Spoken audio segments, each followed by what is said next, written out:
Gas সংকটে CNG পাম্পগুলোতে বাড়ছে গ্রাহক ভোগান্তি। এ বিষয়ে আরো জানাতে সাভার থেকে যুক্ত হচ্ছেন সহকর্মী মাহফুজুর রহমান নিপু। সিএনজি পাম্পগুলোতে কি চাহিদা মতো গ্যাস মিলছে? সেখানকার সার্বিক চিত্র কেমন দেখতে পাচ্ছেন? পরিস্থিতি কেমন জানাবেন?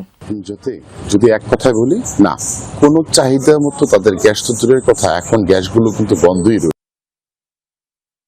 কিন্তু যানবাহনের যে দীর্ঘ সারি সেটি কিন্তু আমাদের চোখে পড়েছে। এখন যেটি দেখা যাচ্ছে, যানবাহন থেকে তারা এই প্রচন্ড গরমের ভেতর ঘন্টার পর ঘন্টা অপেক্ষা করে তারা গ্যাস না পেয়ে এখন কিন্তু বসে আছে। আপনি দেখতে পাচ্ছেন যে লিটারের যে রেটার সেটা কিন্তু শূন্যতে নেমে এসেছে। অর্থাৎ এখানে কোনো ধরনের গ্যাস নেই।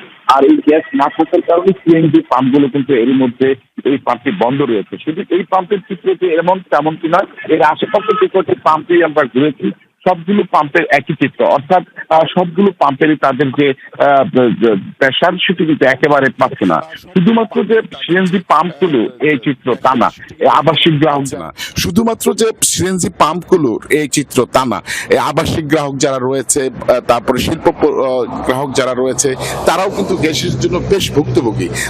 শিল্প প্রতিষ্ঠানের সঙ্গে কথা বলে যেটা জানতে পেরেছি, তারা বলছেন তারা কিন্তু বেশ উদ্বিগ্ন প্রকাশ করছেন। যদি দুয়েকের ভিতরে এই সুরাহা না হয় তবে কিন্তু তারা যে বেশ মাসুল গুনতে হবে। আর আপনি জানেন যে আশুলিয়া একটি শিল্পাঞ্চল, এই শিল্পাঞ্চলের শ্রমিকরা সেই খুবই সময় নিয়ে যে একেবারে রান্নাবাড়া করবে এমনটি নয়, তারা গ্যাসের উপর ভরসা করেই তাদের রান্নাবাড়ার কাজ সেরে তারপরে কর্মস্থলে যেতে হয়।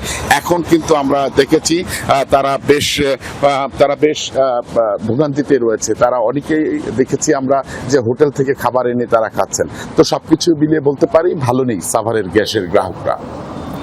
ধন্যবাদ আপনাকে নিপু।